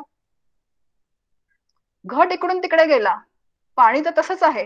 अगदी त्याचप्रमाणे या ब्रह्मतत्वामध्ये उपाधी सगळ्या हलतात बोलतात, पण ब्रह्मतत्व मात्र काय आहे तर कुठेही जात नाही, कारण ते येत नाही तर जाईलच कसं. पण हे इतके दोन्ही जवळ आहेत, म्हणजे आत्म्याच्या जवळ देह आहे त्यामुळे इतका तो जवळ आहे की हा विपरीत भावना दोष येऊन जातो. आता ही जवळीक कशामुळे आहे? दुसरा विचार आहे. आचार्यांचं वचन आहे सत्यानुकृते मिथुनी कृत्य, म्हणजे सत्य आणि अनृत, म्हणजे सत्य आणि मिथ्या यांचं बेमालूम मिश्रण म्हणजे हा देह आहे आणि हे जग आहे. म्हणून सत्य आणि असत्य, सत्य आणि मिथ्या, नित्य आणि अनित्य, सार आणि असार यांचा सातत्याने विवेक करावा लागतो. जेव्हा आपण असार काढून अनित्य काढून जेव्हा आपण सत्य स्वीकारतो, म्हणजे सत्य तत्वाचा शोध त्याशिवाय लागत नाही. कशाशिवाय तर विवेक केल्याशिवाय, निवाडा केल्याशिवाय. आणि जेव्हा निवाडा करतो तेव्हा सातत्याने वृत्तीला सत्याच्या अनुसंधानात ठेवणं याला निदिध्यासन असं म्हणतात. तेव्हा असं आहे की प्रत्येक गोष्टीला सराव लागतो. आता तो प्रसिद्ध गायक आहे सध्या महेश काळे, त्याने किती सराव केला असेल हो. आता सध्या सगळ्या युट्यूब चॅनलवर काय सगळीकडे तो आहे आणि सगळ्यांना आवडतो तो. असं परवा एका मुलाखतीमध्ये म्हटलं की त्यांनी गायलेलं भक्तिगीत आहे ते डायरेक्ट अंतःकरणाला भिडतं. आता हे का भिडतं? त्याची साधना त्याच्या मागे किती असेल, त्याचा सराव त्याच्या मागे किती असेल. अगदी त्याचप्रमाणे इथे आहे बघ की तसा सराव सातत्याने करावा लागतो, त्याशिवाय त्या अंतःकरणाला त्याची गोडी पण लागत नाही, ते विचार पण रुजत नाहीत, आणि असा निवाडा करता करता सराव करता करता विचारांना सहजता येऊन जाते. आता ही विपरीत भावना केली आहे कोणी तर मीच केलेली आहे ती विपरीत भावना. मग आता जितकी ती दृढ असेल तितके प्रयत्न तिला तितके जास्त करावे लागतात. आता जसं मी देह आहे आपण हा विचार बघितला, बघा आचार्यांचा आत्मषटकम आहे त्याच्यामध्ये आचार्य म्हणतात मनोबुद्धी अहंकार चित्तानी नाहम न च श्रोत्र जिव्हे न च घ्राण नेत्रे, म्हणजे मी मन नाही, मी बुद्धी नाही, मी चित्त नाही, मी अहंकार नाही, मी प्राण नाही. मला सगळ्यांचा निराश करत करत मी कोण आहे? चिदानंद रूप शिवोहम शिवोहम. आणि सातत्याने हे लक्षात ठेवणं हे निदिध्यासनाचं स्वरूप आहे. आणि अशा निदिध्यासनाने विपरीत भावना हा दोष निघून जातो. बघा, अजून एक मोठा अडथळा आपल्या समोर भेदबुद्धी. आता भेदबुद्धी हा आत्मज्ञान होण्यामधला अडथळा आहे. दोन श्रुती आहेत आपल्या समोर, नेह नानास्ति किंचन आणि सर्वम खलविदम ब्रह्म. नेह नानास्ति किंचन म्हणजे ही श्रुती काय सांगते आपल्याला, एका ब्रह्माशिवाय दुसरं काही नाही, जे काही आहे ते ब्रह्मच आहे. आणि सर्वम खलविदम ब्रह्मामध्ये तुम्हाला जे जे काही दिसतं, कळतं, जाणवतं, भासतं, त्यात एका ब्रह्माशिवाय दुसरं काही नाहीये असं या दोन श्रुतींनी सांगितलेलं असताना सुद्धा सतत आम्हाला कशाचा अनुभव सुरू आहे, तर भेदाचाच अनुभव सुरू आहे. आता या जगताचं स्वरूपच काय आहे, तर भेदमय आहे. तर चुकीचं पण नाही, आम्हाला भेदाचा अनुभव सुरू येतो. कारण आपण जन्माला पण कशामध्ये आलेलो आहोत, तर भेदामध्ये जन्माला आलेलो आहोत. बघा एक छान आहे की जेव्हा बाळ जन्म, एक छोटस नवजात बालक असतं, हॉस्पिटलमध्ये जन्माला येतं. अगदी नुकतं जन्माला आलेलं बाळ आहे. आता ते बाळ जन्माला आल्यानंतर 1-2 दिवस आईला सुद्धा ओळखत नाही बरं का, ते कुणालाच ओळखत नसतं. आणि हळूहळू मग ते आईचा हात ओळखायला लागतो. मग आई म्हणते, आज त्यांनी हुंकार दिला बरं का, मी म्हणजे त्याला असं काहीतरी बोलल्यानंतर किंवा हात लावल्यानंतर, तर मग आईचा हात ओळखायला लागतं. मग हळूहळू एक 10 दिवसांनी आईचा हात आणि इतरांचा हात ते ओळखायला लागतं. आणि मग आपण काय म्हणतो व्यवहारामध्ये, आता बाळ कसा शहाणा झालाय, आईला ओळखतोय, बाकीच्यांना ओळखतोय. आता व्यवहारामध्ये अगदी हे बरोबर आहे, त्यांनी ओळखायलाच पाहिजे. पण आता तो कसा आलाय, तर भेदमय जीवन हे आपलं स्वरूपच असल्यामुळे, म्हणजे भेदामध्येच आपलं सगळं जीवन चाललेलं असल्यामुळे भेदाचाच आपल्याला अनुभव आहे. आणि म्हणूनच त्या अभेद तत्वाची ओळख करून घेण्यासाठी आपल्याला सातत्याने हे सगळे संस्कार जे आहेत शास्त्राचे, संतांचे, ते करून घ्यावे लागतात. कारण आपला व्यवहार हा भेदामध्येच चालतो. पण शास्त्र जर सांगत आहे की अभेद तत्वाचं सगळीकडे ओतप्रोत भरून आहे, आणि ते अभेद तत्व जे आहे ते एकमेव अद्वितीय आहे, तेच आनंद रूप आहे आणि तेच तुझं स्वरूप आहे, तर परत भेदाकडचा प्रवास आपल्याला अभेदाकडे करायचा आहे. आणि ह्यालाच पुरुषार्थ असं म्हणतात. नाही तर भेदमय जीवन तर जन्माला आल्यानंतर सगळेच जण जगतायत हो. त्याच्यात विशेष ते काय आहे, काही उच्च प्रतीचं जगत असतील, काही फुटपाथवर जगत असतील, पण सगळेच जण भेदमय जीवन जगतायत. पण त्या भेदमय जीवनातनं परत अभेद तत्वाकडचा प्रवास करण्यामध्ये पुरुषार्थ आहे. आणि श्रुती माऊली आणि संत सातत्याने सांगतायत की त्या अभेद तत्वाचा अनुभव घेतल्यानंतर जी सुखरूप तत्वाचा जो अनुभव येतो, अखंड जी आनंद रूपता येते, तेच तुझं काय आहे, तर ते तुझं स्वरूप आहे. बघा इथे परब्रह्म कसं आहे आणि कसं नाही. आता इथे जे सांगितलं श्रुती माऊलीने, आता आपल्याला जो अनुभव आहे तो भेदाचा आहे. आणि आपले भेद गृहीत धरून ते भेद ब्रह्मात कसे नाही हे आपल्याला इथे शास्त्र सांगतंय. आणि त्या अभेद तत्वाचा परिचय आपल्याला शास्त्र करून देत आहे. आता परब्रह्म कसं आहे आणि कसं नाही, तर एकमेव अद्वितीय अखंड एकरस स्वगत सजातीय विजातीय भेदरहित असं आहे. ते एकमेव अद्वितीय अखंड एकरस आहे आणि त्याच्यामध्ये स्वगत सजातीय विजातीय भेद नाहीत. आणि हे 3 जे भेद आहेत ते आपल्याला आता इथे बघायचे आहेत. बघा, स्वगत सजातीय विजातीय असे 3 भेद आहेत. त्या स्वगत भेद, आता तुमचं आमचं सगळ्यांचं काय आहे, तर शरीर आहे. आता शरीर नावाची गोष्ट काय आहे, तर ती एकच आहे, पण त्यात अनेक भेद आहेत. कुठले भेद आहेत?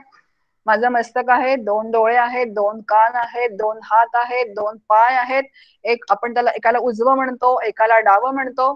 आता एकाच शरीराचे हे अवयव म्हणजे एकाच देहातले हे काय आहेत, तर स्वगत भेद आहेत.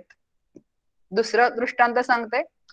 चिक्कूचं एक झाड डोळ्यासमोर आणा, त्याच्या झाडाचं खोड, झाडाची पानं, झाडाच्या फांद्या, हे सगळे काय, तर चिकूच्या झाडातले स्वगत भेद आहेत.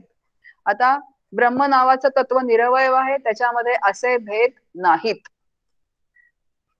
दुसरे सजातीय भेद. आता एकाच जातीतली 2 माणसं आहेत, पण 2 माणसांच्या रंगात फरक आहे, उंचीत फरक आहे, जाडीत फरक आहे, याला सजातीय भेद असं म्हणतात. आता हा भेद होण्यासाठी एकाच जातीचे 2 जण असले पाहिजेत.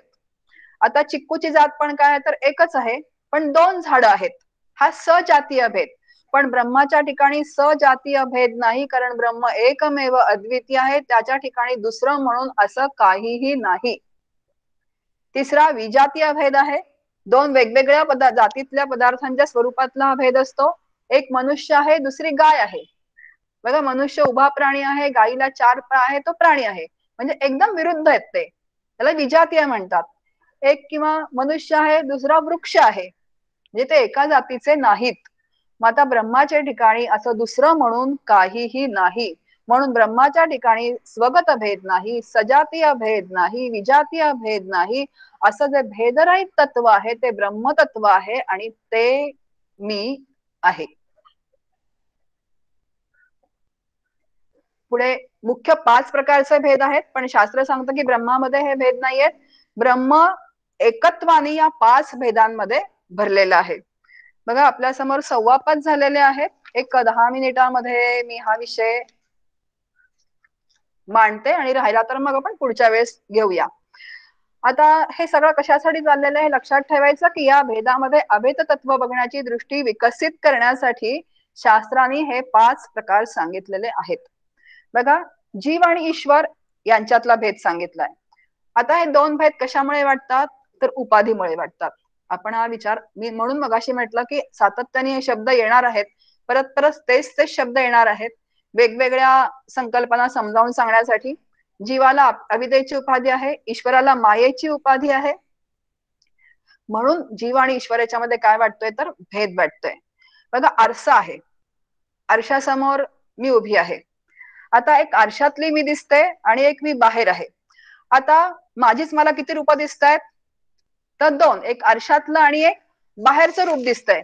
आता इथे 2 रूप जरी दिसत असली तरी सुद्धा मुळातली मी काय आहे तर एकच आहे. तसेच एकाच ब्रह्माचे जीव आणि ईश्वर हे 2 भेद जरी दिसत असले तरी ते दर्पणामुळे दिसत आहेत, ते उपाधीमुळे दिसत आहेत. मग विवेकाने उपाधीचा निराश केल्यानंतर ब्रह्मतत्व एकच आहे असा सतत जर विचार करत राहिलो आपण तर हा भेदाचा निराश होऊन जातो. अजून एक दृष्टांत घेऊया. बघा एकाच ब्रह्माची एक सूर्य आहे, खाली 2 पाण्याची भांडी ठेवलेली आहेत. एका भांड्यातलं पाणी गढूळ आहे, एका भांड्यातलं पाणी अतिशय स्वच्छ आहे. आता सूर्याचं प्रतिबिंब जे पडेल ते गढूळ पाण्यामध्ये कसं दिसेल आणि स्वच्छ पाण्यात कसं दिसेल? गढूळ पाण्यात अस्पष्ट दिसेल आपल्याला, तर स्वच्छ पाण्यामध्ये अतिशय ते स्वच्छ आणि स्पष्ट दिसेल. आता एकाच सूर्याचं प्रतिबिंब 2 पाण्यात पडतंय. आता गढूळ पाणी म्हणजे जीवाची अविद्या आहे आणि स्वच्छ पाणी कोणाचं आहे तर तो ईश्वर आहे. बरोबर आहे. आता जीव जेव्हा अविद्या घालवतो म्हणजे गढूळ पाणी जेव्हा स्वच्छ करतो, अविद्येचं स्वरूप परत मी देह, मी कर्ता, मी भोगता. जेव्हा जीव ह्या सगळ्या अविद्येचं अविद्या घालवून टाकतो तेव्हा जीव कोण आहे तर स्वच्छ ईश्वरासारखा. आता पाणी आटलं की ते पाणी तो प्रतिबिंब कुठे जाणार आहे तर सूर्यामध्येच जाणार आहे.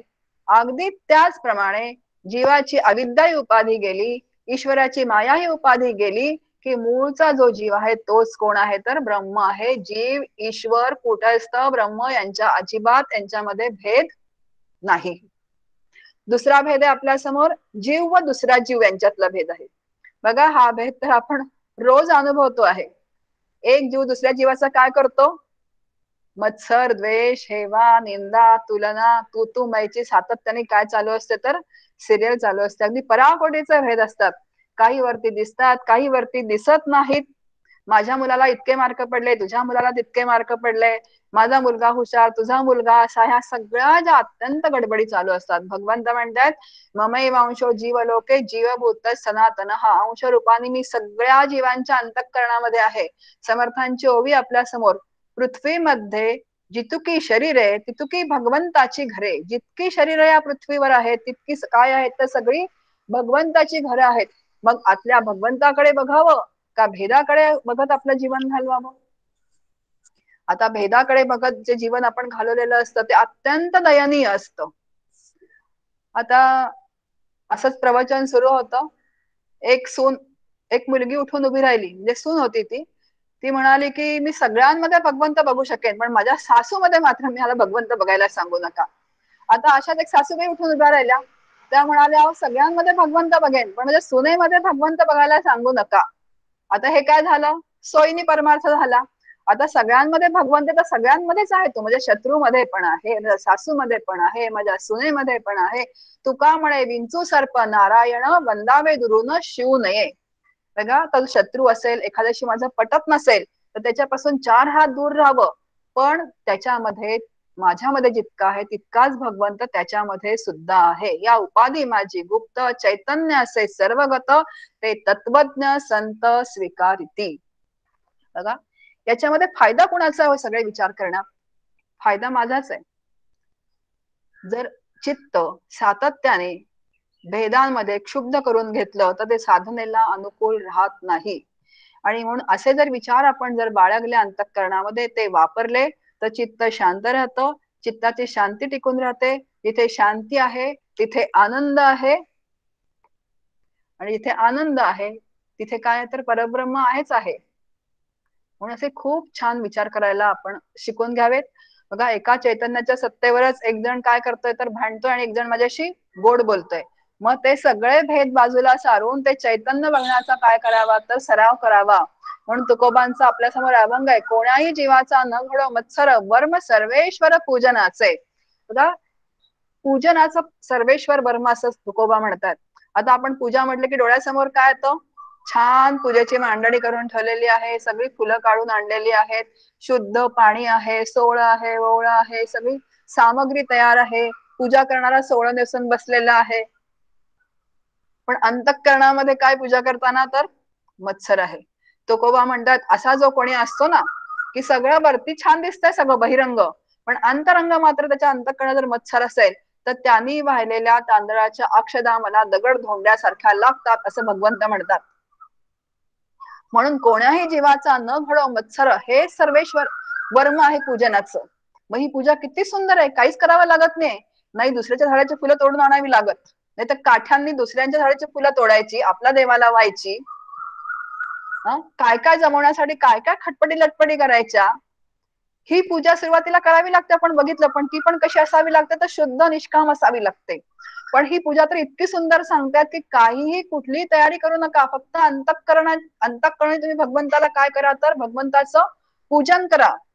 आणि असं जेव्हा चित्त तुमचं निर्मळ होईल, चित्त शुद्ध होईल, तेव्हा काय होईल तर त्या निर्मळ शुद्ध मंगल तत्वाची प्राप्ती होऊन जाईल. म्हणून जीवाजीवातील भेद विवेकाने काढून टाकायचा आहे. जीवा जडाचा भेद आहे, हा भेद जितका चित्ताने घट्ट धरून ठेवलेला आहे तितका मी भोग्य भोक्तृत्व भ्रांतीमध्ये अडकून पडलेलो आहोत. बघा भोग्य भोक्तृत्व भ्रांतीमध्ये अडकून पडलेला माणूस कधी सुखी असू शकत नाही, कारण भोग्य वस्तूंकडे चित्ताची काय तर सातत्याने धाव आहे, साठवणं आहे, ते भोगणं आहे. म्हणजे पंचविषय ज्याला आपण म्हणतो, शब्द स्पर्श रूप रस गंध. मिळाला भोग तो अनुकूल असेल तर बरं वाटतं, प्रतिकूल असेल तर राग येतो. म्हणजे अचेतन वस्तूंपासून सुद्धा काय आहे तर दुःख आहे. म्हणून सातत्याने हे भेद या भ्रांती चित्तातून काढण्याचा अभ्यासच करावा लागतो. दुसरा आहे जड आणि दुसरे जड यांच्यातला भेद. आता जड आणि दुसऱ्या जडांमध्ये भेद काय? सगळं पंचमहाभूतांचंच आहे, सगळं नामरूपांचंच आहे. एखादी वस्तू आवडते, एखादी वस्तू आवडत नाही. मग आवड निवड बाजूला सारली की काय आहे तर त्याच्यामध्ये भेदच नाहीये. बघा कुंभार जेव्हा त्याची सगळी ती बनवतो, आता काय आहे कुंभाराकडे आपण बघितलेलं असतं, मडकं आहे, रांजण आहे, परळ आहे, पणती आहे. आता त्याच्यामध्ये एका मातीशिवाय काही आहे का? सगळी अचेतन जडच सगळे ते आहेत ते आपल्या समोर. तसंच एका आत्मतत्वाशिवाय काहीही नाही या सगळ्यांमध्ये. जड ईश्वराचा भेद आहे, जड पदार्थांना नामरूपाची उपाधी आहे तर ईश्वराला मायेची उपाधी आहे, पण त्याचं अधिष्ठान कोण आहे तर परब्रह्मच आहे. विष्णुमय जग वैष्णवांचा धर्म, अशी अभेद दृष्टी सातत्याने विकसित साधकाला करावी लागते. आणि म्हणून ही शास्त्राची मांडणी आपल्या समोर इथे केलेली आहे. आणि हे भेद भासण्याचं कारण काय तर अविद्या. अविद्येमुळे हे भेद पडलेले आहे. कितीही भेद जरी मला दिसत असले तरी सुद्धा ब्रह्म सर्वात अगदी एकसारखं आहे, फक्त ते उपाधींमुळे मला भेद वाटतात. मग उपाधी बाजूला सारून त्याच्यातलं ब्रह्मतत्व बघण्याची कला विकसित म्हणजे अवगत करायची आहे, विकसित करायची आहे. श्री गुरु संत शास्त्र सातत्याने आपल्याला सांगतायत, आणि त्या सांगण्याप्रमाणे जर त्यांच्या विचारांवर उपदेशाप्रमाणे जर आपण वाटचाल केली तर आपल्याला नक्कीच त्या ब्रह्मतत्वाचा अनुभव आल्याशिवाय राहणार नाही. ही सद्गुरूंच्या चरणी प्रार्थना करते आणि आजचं चिंतन पुष्प सद्गुरूंच्या चरणी समर्पित करते आणि इथेच थांबते. जय जय रघुवीर समर्थ.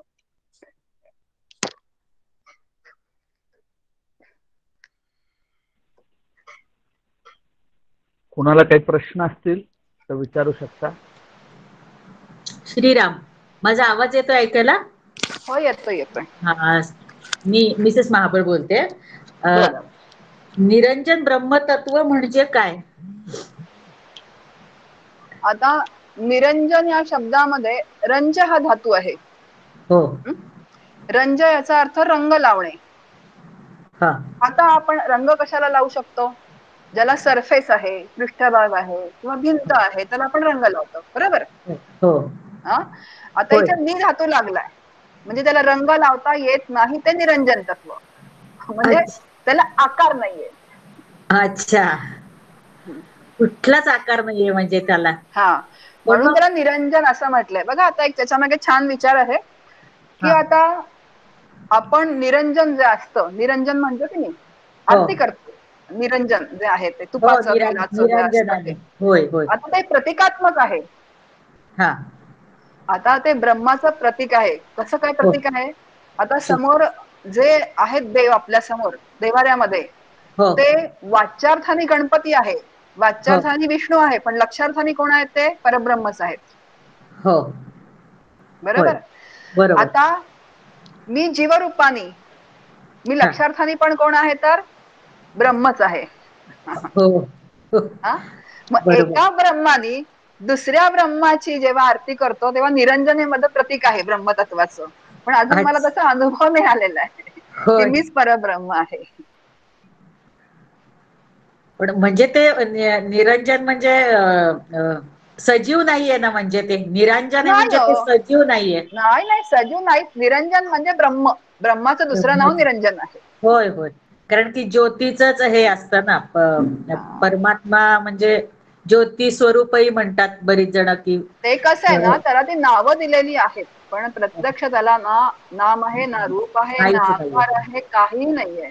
पण त्याचं स्वरूप म्हणजे जर आपल्याला इमॅजिन करायचं असेल परब्रह्माचं, तर ते ज्योतीच्या ह्याच्यामध्ये पण म्हणजे असं करू शकतो आपण का? आता ज्योती म्हटलं तर ती आत्मज्योती होते, म्हणजे देहामध्ये सीमित झालेली ती आत्मज्योती, आपण असं म्हणू शकतो. होय होय.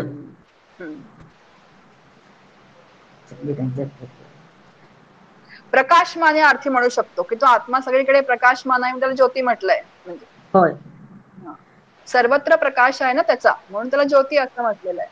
होय होय. म्हणजे निरंजन ब्रह्मतत्व म्हणजे एक्झॅक्टली काय माझ्या लक्षात नाही आलं. निरंजन म्हणजेच ब्रह्म, ब्रह्म म्हणजेच निरंजन. म्हणून सांगितलं ना की ब्रह्म कसं आहे? तर निराकार आहे, निरवय आहे, त्याला पृष्ठभाग नाहीये, त्यामुळे रंग लावता येत नाही, म्हणून त्याला निरंजन असं म्हटलेलं आहे. निरंजन म्हणजे रंज हा धातू आहे, म्हणजे रंग लावणे. रंग कुणाला लावता येतो? पृष्ठभाग असेल, सरफेस असेल तर रंग लावता येतो. त्याला नि धातू लागलाय म्हणजे विरुद्ध, म्हणून रंग लावता येत नाही असं निरंजन तत्व, ते ब्रह्मतत्व. अच्छा, समजलं. जय श्रीराम. हो, जय श्रीराम.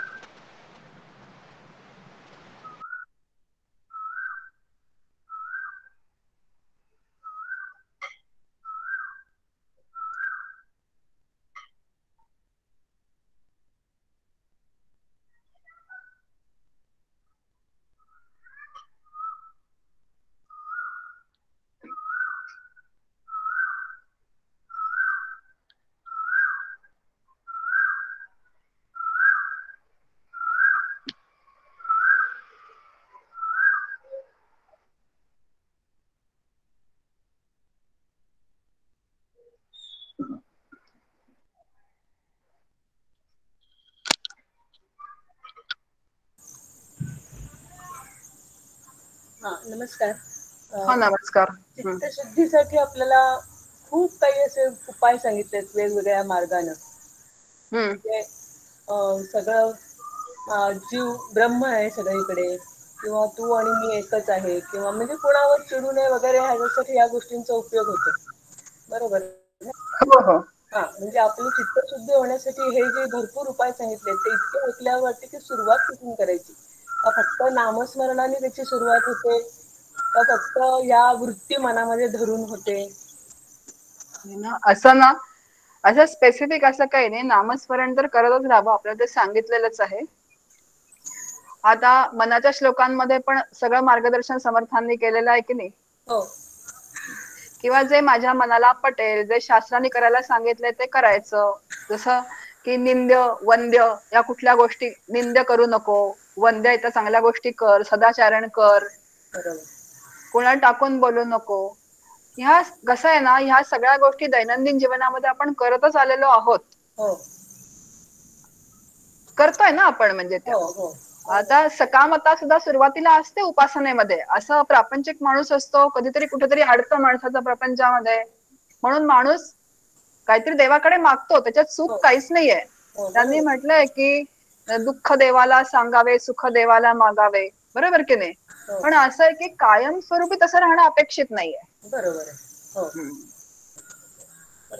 आणि ह्या कारण पायऱ्या तुम्ही आपोआप जर बदलत जातात. बरोबर आहे. हा ना, तुम्ही जर तसं करत राहिलात, कारण त्याला पण सुरुवातीला आपल्याला संतांचे विचार असतात किंवा तशी बुद्धी चांगली मिळालेली असते, म्हणून तशा त्या गोष्टी होत असतात हो ना हो म्हणजे हो आपल्याकडून. बरोबर आहे. हो बरोबर आणि काही प्रयत्नपूर्वक नंतर करावे लागतात, जसं मला कळतात विचार संतांचं तेव्हा. बरोबर. आणि प्रारब्धाने जर आपल्या गोष्टी काही होतच नाहीत म्हटलं तर त्याच्यावर थोडासा आपल्याला जास्त प्रयत्न करायला लागतात. बरोबर आहे. त्या पण, आणि पश्चाताप हे त्याच्यावरती तीर्थ आहे. अनुताप तीर्थ अलका त्यांनी सांगितलं होतं की नाही. हो हो अनुताप तीर्थ आहे, पश्चातापाचं तीर्थ खूप महत्वाचं आहे त्याच्यामध्ये. म्हणजे बरोबर. तुम्हाला कळलं पाहिजे की हे मी बरोबर वागले नाही, मग पश्चातापाने सगळं धुवून जातं. पण करायचं आणि पश्चाताप करायचा हा असं नाही. नाही चुकून झालेला असेल तर पश्चाताप आहे त्याला. बरोबर आहे. हा, असं आहे. जय श्रीराम.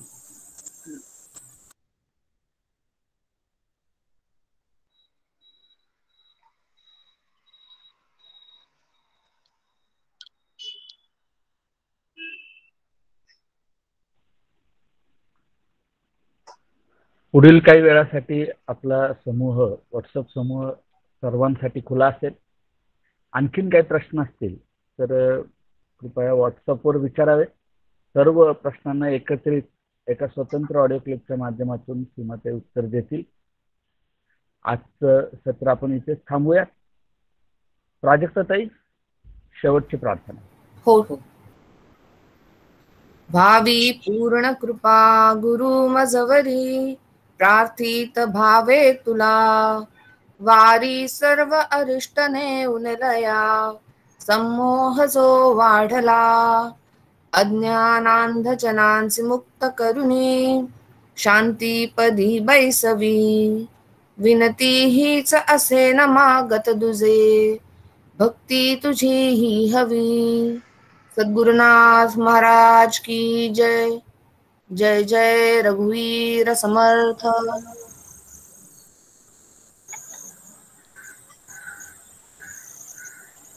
जय श्री राम. जय श्रीराम.